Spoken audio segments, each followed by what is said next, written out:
ugcotshiwe lo muntu. Kodwa mawusondele eduze amafruit awekho. Ngamamazi uJesu uyathokoza uma ewubona umkhiwane uhlaza athokoze kude. Kodwa hiwa ubuhlaza besihlahla. Kodwa into edliwayo yifruit.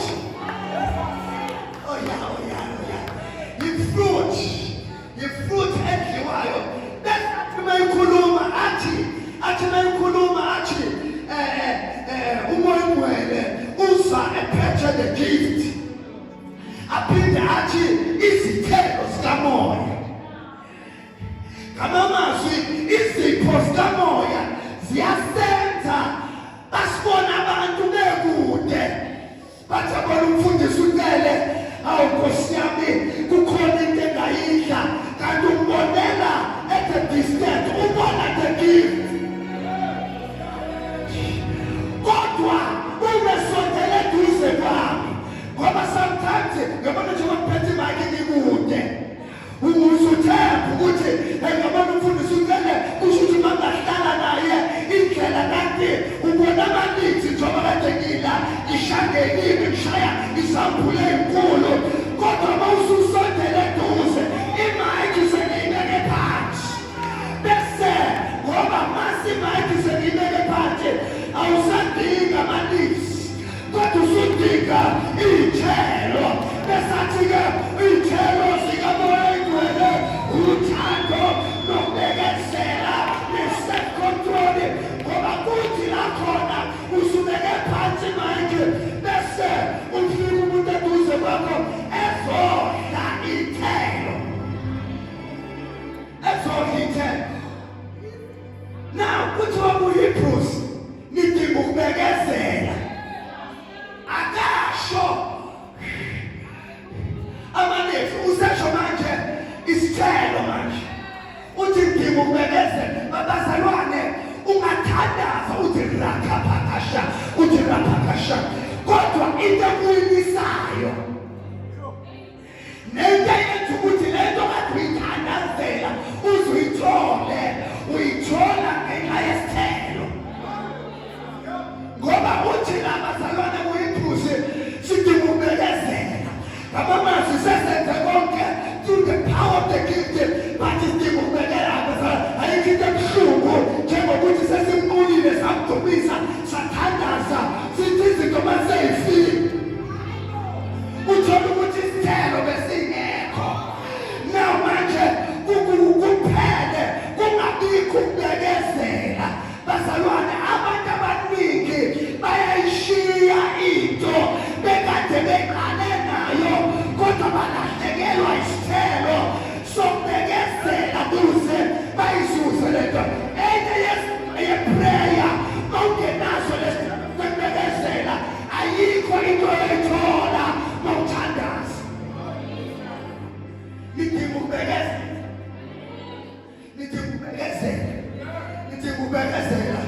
Futhi olubuye wami uzophila ngakho ukhona.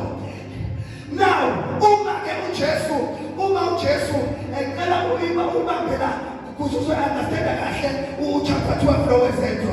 So now uma-ke uJesu la ekhulume nomkhiwane wathi-ke nawu ngiyaqalisa ngabe ngisakudla muntu la wena. Kuthiwa uJesu ngesikhathi esho lokho abafundi bamuzwa eqalekisa umkhiwane. Kodwa umkhiwane wasala eseshila uJesu, wasala ugreen. Ababehamba naye bathi lenta ishoyo oshondelene lenta ukade ngoba umthetho kade fanele ayiqalekise same time bayibone ibuni. Kodwa wayiqalekisa yasala igreen. Waqhubeka wahamba. Kuthiwa ngakusasa bathi sebebuya okade ekhulumile usayibhekela le uPetro kade hamba naye wawujonga umkhiwane. Wathi bayawubuka wawubona ngasasa njalo ngoba nithi kubekezela ukhulume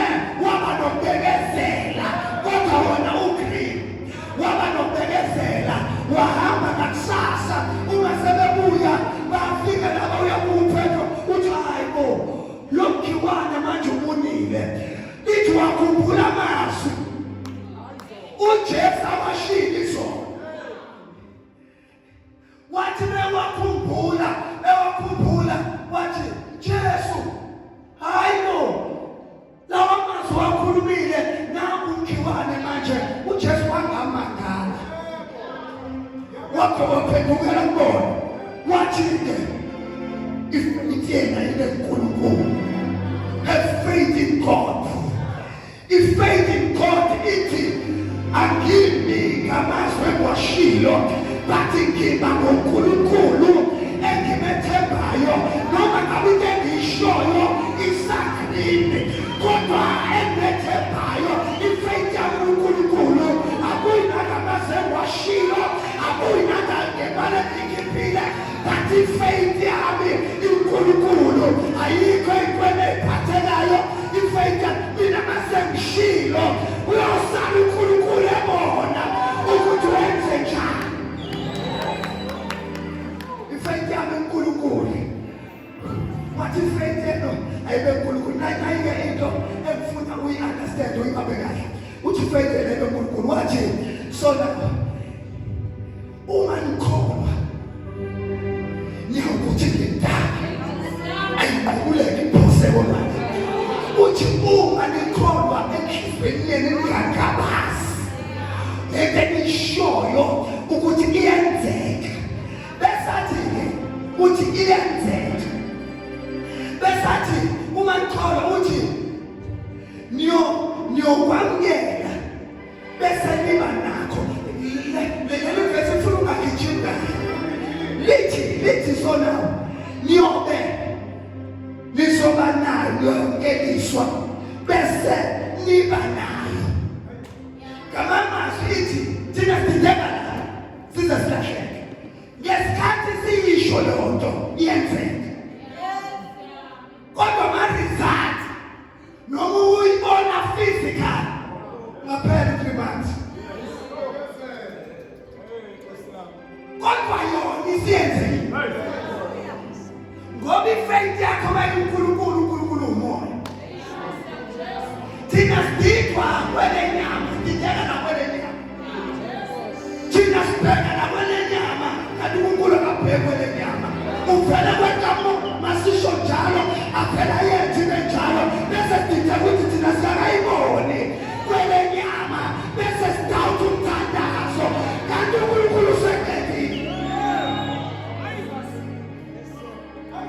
Ungadideka uNkulunkulu mayibhize nqamula impande, wena ubona amalithi ngaphezulu, kanti ubhize, oh my God, into esiyishoyo uNkulunkulu ey'mpandeni, bese sisala izinto. Mina ngiyatshala-ke lapha ekhaya imbali, nginomkhuba ukuthi ngiyikhiphe imbali ngapha ngizoyifaka ngapha, ngazi ngiyikhipha i-green ngiyikhiphe ngapha ngiyise ngapha, kodwa leyo mbali ivele ingangazi. Emva kwensuku ey'ntathu ayivele iqhakaza, ngivele ngiyibone ibuna, ngoba ayikwazi ukuthi iqhakaze kanti ishuthuliwe impandeni. Ithi process fanele iqale kuqala, wena ungaze uyilahle kanti ayingayifiki. Isangenisa iy'mpande kahle, ngoba mawuqhakaza kanti iy'mpande zakho zingenile ngaphansi. So nawo ithi mayivuthuka sengizoyibona emva kwa-3 months iqale iqhakaza, ngoba ayifanele isebenzise ama-leaves ekade iphila kufanele uqala amasha. I prophesy and I declare, uma sithandaza khona izinto ey'ndala ey'qhathakayo, bese uNkulunkulu ezoveza ezintsha ey'zovela uma sithandaza. Uthi sonawo niyokwamukeliswa, kodwa niqala ngokureceive. Thina bazalwane asibona abantu abareceive ngoba na imoto usuyibonile emnyango. Uthi awuzwa baba umkhuleko wami ngoba imoto isinemnyango. Ezulwini kudunyiswa ingakabikho egaraji, kodwa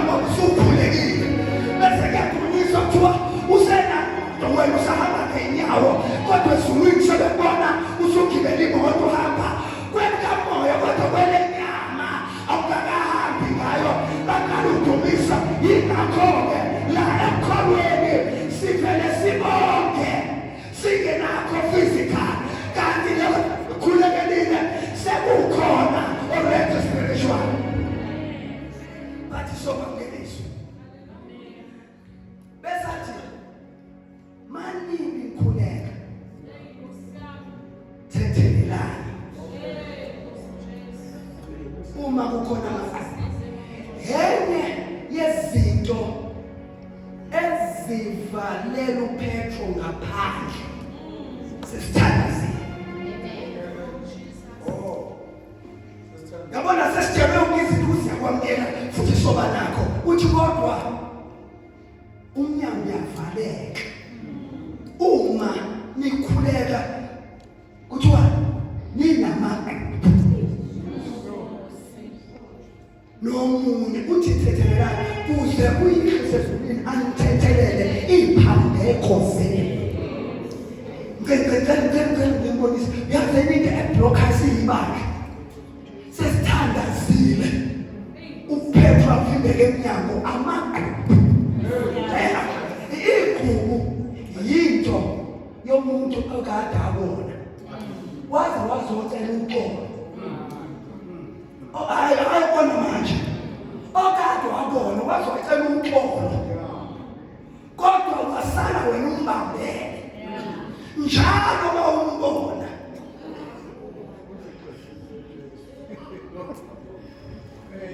uthi manike ngithandaza nikhona ukuthi njengoba ngisho ukuthi niyamukela uthi kwesona uma nithandaza amamaze ukuvula umnyango kaPetro wakho ukhala labazalwane esuseni igabeni yamaqhubu lo mzalwane ubone ngomathi ngephasika kodwa namanje ngoNovemba usabambele yonto ngithi uNkulunkulu abendime bona ukuthi kudala uPetro bengaphandle uvalelwe umnyango wokuthi usuthandazile kodwa uthethelele khona izifiso zabanye zinemnyango uThomas njenisa la ukuthi uJobe lo esithi into zakho zaphinda zafike zama umnyango esibuzwa esethi ngoba ngithola isimanga ukuthi uJobe nawe benani kubani uThixo benani ikhulu tiqale isusu engazalwa ngalo wafika uThixo bathi sengizobusisa batakufaniwe la wena waqala wamtshengisa ikhomba wamtshengisa izinto efuna ukuthi ufuna angithethelele isibuthi uJobe egcineni 42 sithanda lethini ukuthi siyazicabanga ngevintsha engasuke lapho shona lezathu abuzwa lezathu uyasho ukuthi ngizisola izwi ezengilikhulumile ngiseblotheni uthi ngikhulume ngingaqondi imangaliso zakhe enkulu yabona beneqhubu noThixo wathi beqala eqeda lelo qhubu noThixo wathi uThixo aphela amaqhubu uthi ngizoletha abangani laba bazele bakhuluma kuwe kabi wafika uNkulunkulu angaphabona wathi hambani nikhulume kabi ninceka uJobe nikhulume kabi useqedile uNkulunkulu ngoJobe emkhiphe emsuse emaqhubeni wathi sona nikhulume kabi ngenceki yami uJobe thathani umnikelo nabe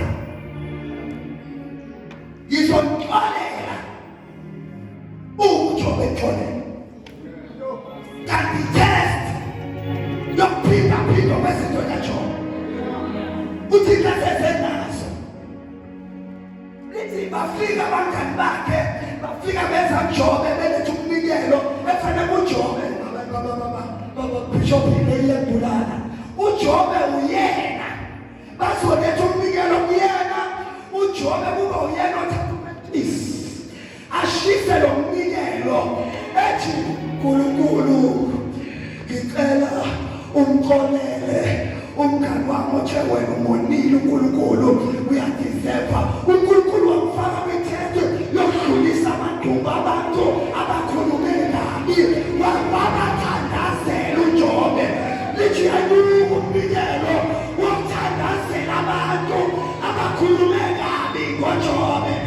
uthixo sekeni wakho bayathandazelwa abanye abakhulume kabi ngawo. Awukazi bakhulume bengathandeki. Mina ngisho negubu naye wakuka ngamadolo bathandazela ethatha lo mnikelo wakhe bathi baba nakho kuyamkhulelela nakho Nkosi kuyamkhulelela nakho izwa kuthiwa ngesikhathi uNkulunkulu ezukhule batho bese bawufunda uthena bese kuthi uNkulunkulu wayibuyisa zonke inhlupheko uJobela kuzo wambuyisa uNkulunkulu esedlulele wabazalwane ukhiye lesithandazile yamagugu awondle kusize ngikizelele yamagugu hayi babazalwane umfundiswa wanyathelake ngalelanga kodwa usabhiza usanane logugu akubuhlungu into yokukhuleka ungasho mzalwane ukuthi hawu kanti usanegugu nawe yazi into yogugu iphetha nani awumshiyi umuntu uyakwazi ukuhlala naye ake ngikhulumele ngami uyakwazi ukuhlala nomzalwane hawu umuzwelele athi mzalwane yazi siyabona ukuthi nawe kodwa siyabona usekho njengaqala hamini ikikiku uzobosa uhlala naye phansi athi ukuthi angiphathekanga kahle lalela cabanga imthandaza seyithandazile omuntu ubeke kuyisapho uthi sengikhulekela abantu abangekile lesibusisi ukhulekela umuntu osanegugu now lesibusisi basiza siza umnyango uvalekile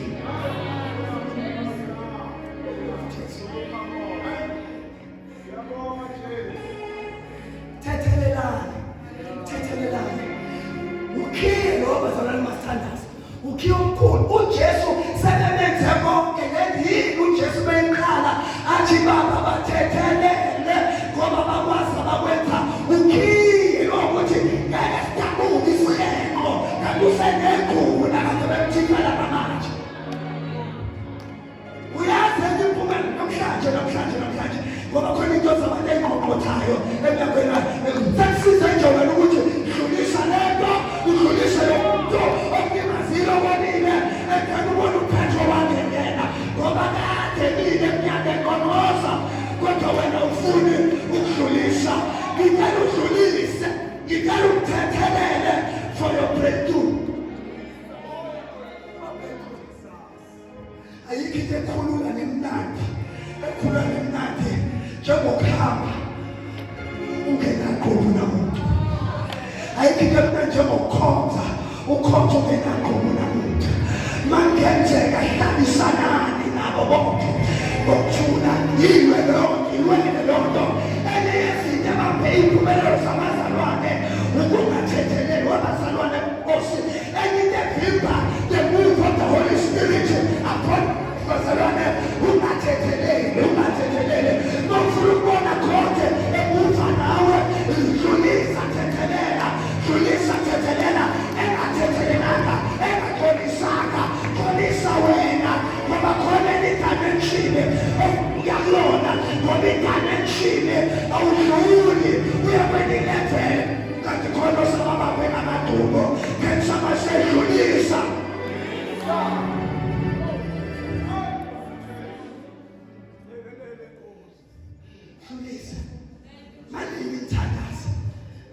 mani ngithandaza thethelelane kuze lo baba osezulwini angithethelele ngicela ukuthandaza uthi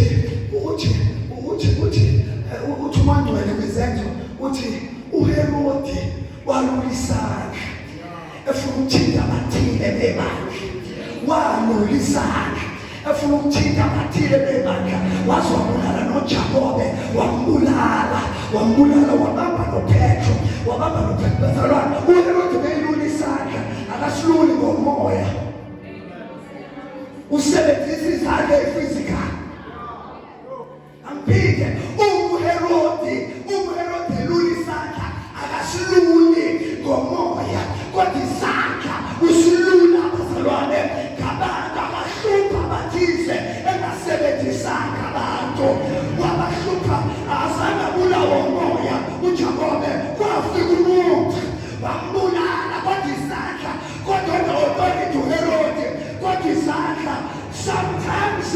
ungabheki isandla esikile khona uHerodi okale kwalesandla. Konela lesandla ngoba isitha sakho uHerodi ngemuva. Usathane uyathandaza, usathane uyathanda ukusihlanganisa, kanti uHerodi uvelwalula isandla, sisale thina sibambana ngenxa yesandla. Elinto fanele siyekane, siyini isitha sethu uHerodi. Thina kwethu ukuthethelelana ngoba uyalimala uHerodi, masibonelana ngoba uyabona ukuthi sesiyabona ukuthana isandla sakho sisetshenzisiwe ukuthi ashaye nina. Kodwa it's not about you, it's about Herod. uHerodi lo asiyena umakhelwane. uHerodi lona asiye umzalwane. uHerodi lona asiyena. uHerodi lona ozama ukusixabanisa, ozama ukusixabanisa. Herodi ngegama kaJesu waseNazaretha, in the name of Jesus, wabaphathile, wabahlupha abathile, wabulala noJakobe, wasebabamba noPetro, wamfanela wamfaka kwi-prison. Bese lithi ibandla layeka ukubheka abantu abahlupha uPetro noJakobe, lithi bavele babize i-all-night prayer. I-prayer esitede natatazeli bavele babiza yona, bahlangana phakathi. Yilona loyo wathi mfethu abantu engakhulumisi, kodwa manje sizongena kwi-prayer. Asikolelane ngoba silahlekelwe. Nawe ulahlekelwe uPetro, nami ngilahlekelwe uPetro, kodwa masimi sithandaza ngeke sikwazi ukumthola uPetro uma thina singekho united, uma thina singekho mqondo omunye. Kuthi bahlangana bathandaza. Ngakhuleka ngalo 15 minutes osele ngakhuleka ngalo 15 minutes. Manje ngikhuleka thethelelana ngababusisa manje ngalo ngapha bathi vele ngapha just 15 minutes. Abazange bayothandaza lapho uPetro khona, lapho uPetro babe khona eprison, lapho khona uPetro boshwe khona.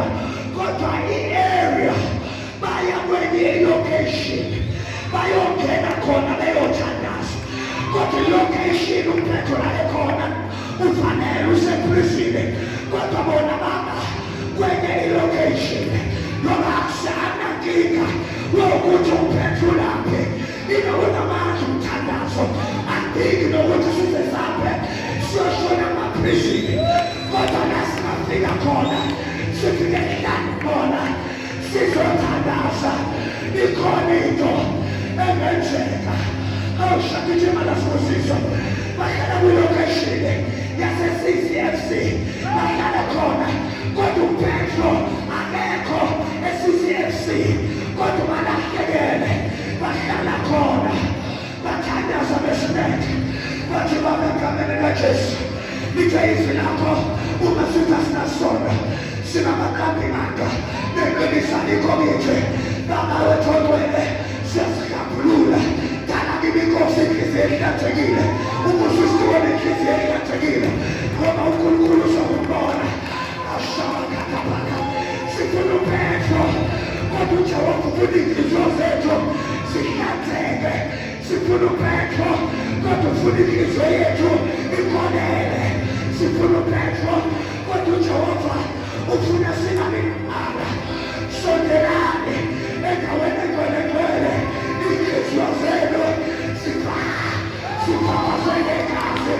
Sifuna uPetro, kodwa uJehova uthi uhlanzane inhliziyo zenu, awuhlanze inhliziyo yami noyongcwele.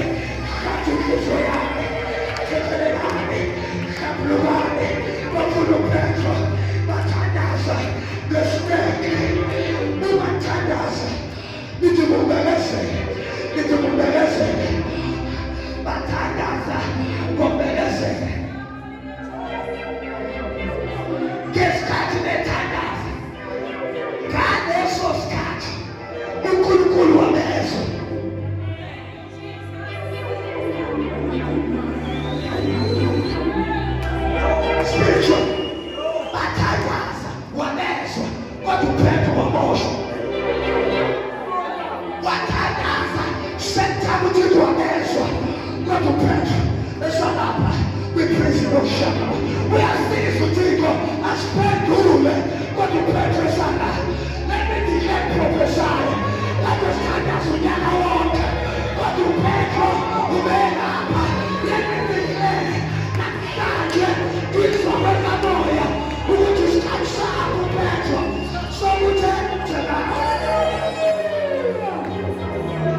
kodwa uThixo yeke noma awuzwa ukuthi awuzwa strength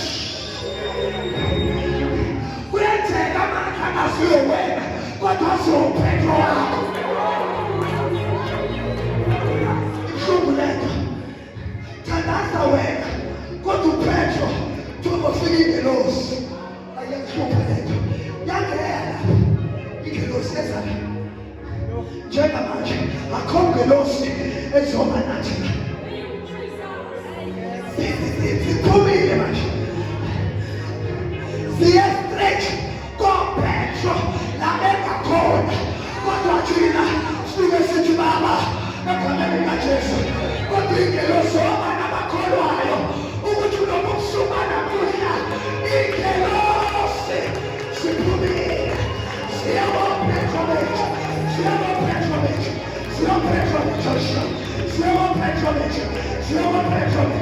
siyaboPetro bethu manje ngikukhuleka ngikugekeze mose yazi ngikubona namandla la wengathi bethandaza athi amlanda kaJupiter sengichaza wena kodwa ufuna abadinga ngekeze oluke wamzophila ngokhona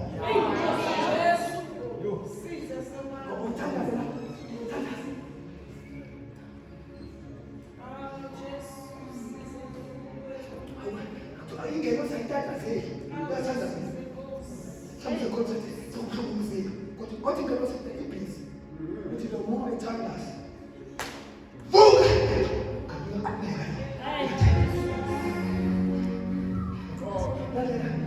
ngiyaqhubeka ingelosi ayingathi ingathi ulengenile kwayitele kodwa one by one yamthinta ayimengena kwakhanya mase yamthinta yathi vuka mina uthi uMangcwele uyenzeka unyaka wonke kanti ubegeza nje uThixo umvusa ophelele etigqoka etifaka intathu ugiva phela lapho ingelosi esifana ngendoka bezi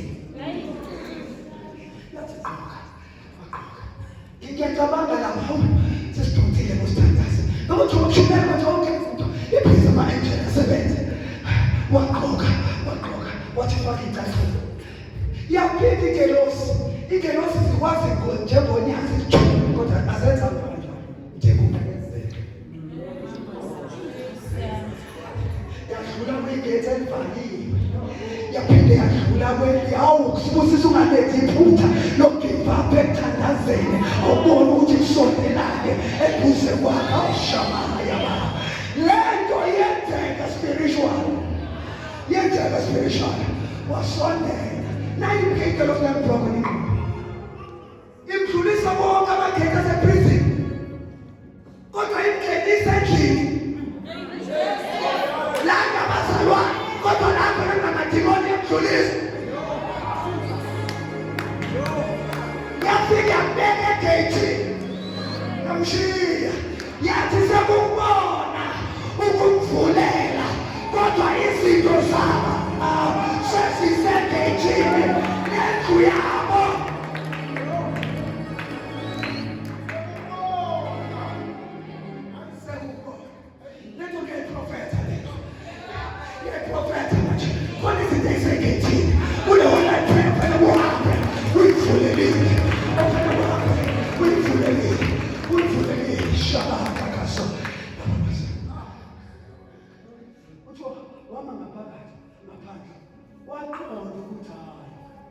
ubuyela kuma-senses ukuthi uthule ingelosi yakhe ukuthi zizomkhulula so now sengiyaqonda ake nawo yongena ngaphakathi nayimfundiso yini ingelosi ingamisa ukuyatho la waqhubeka kwakhona yamisa nakuthandaza khona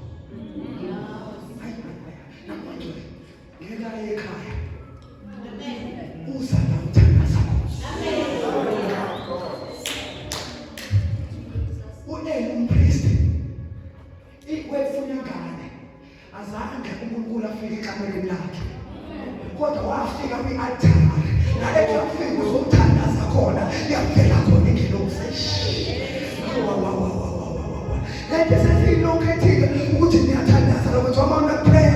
UThixo izinto uzoyiletha la, kodwa izohamba nawe. Mayimala. What?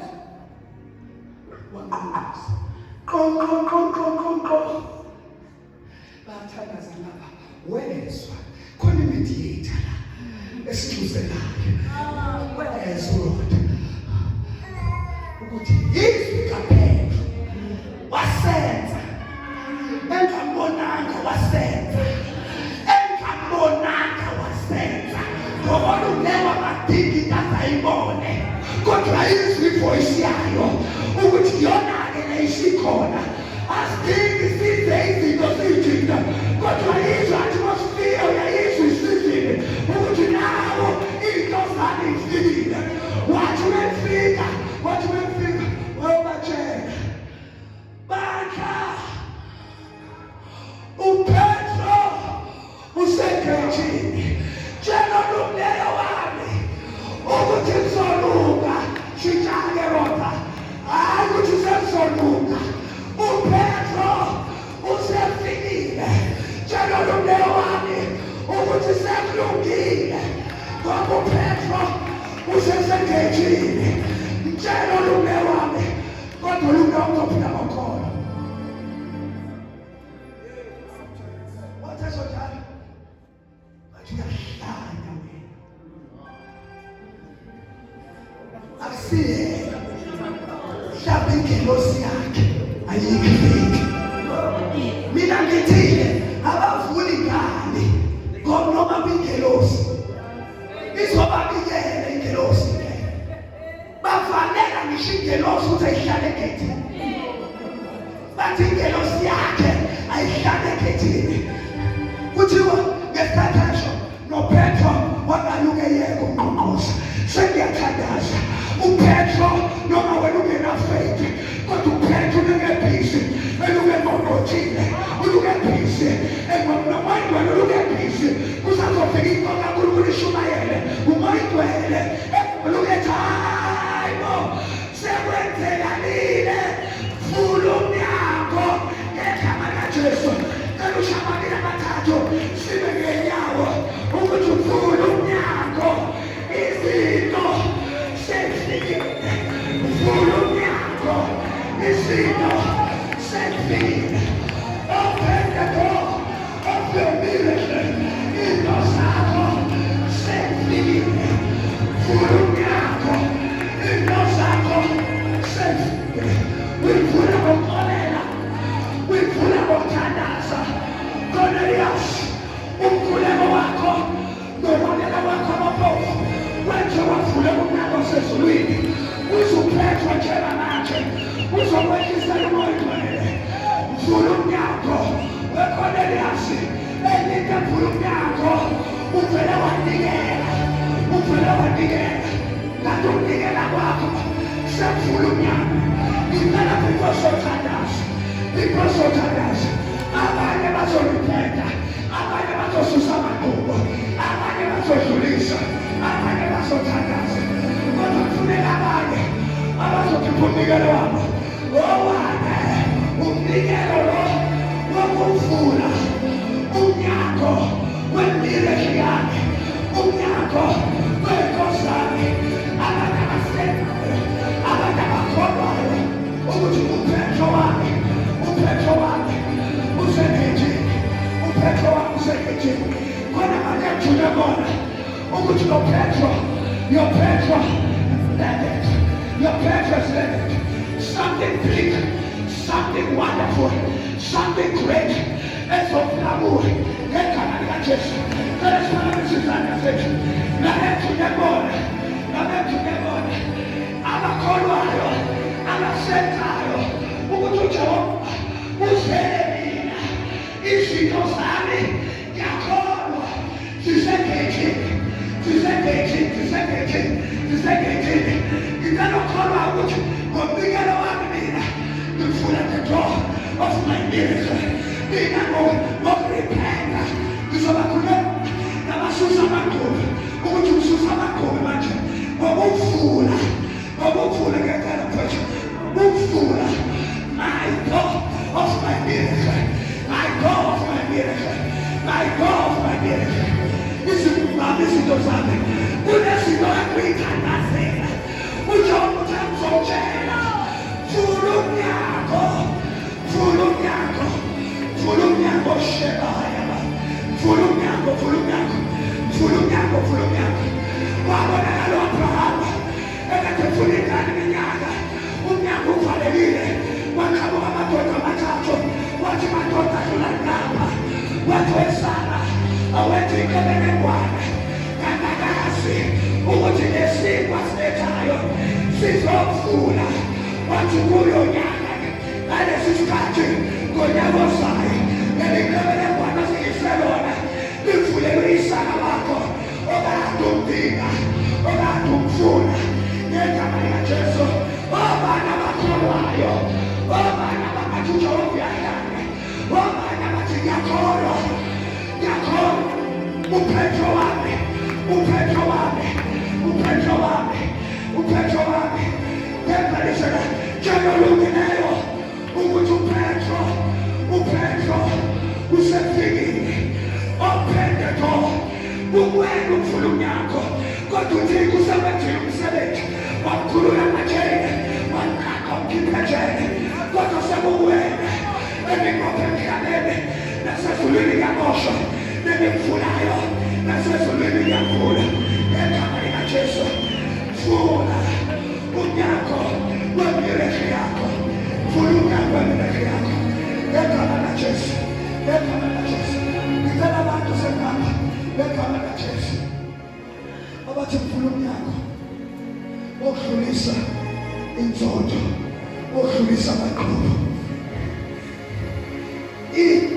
It is a deliverance ukukhulula kubantu alokubabambile ngenhliziyo abakwenza izinto ezibushuku kulo nyaka abakwenza izinto ezibushuku bathi wabamba ngegama likaJesu.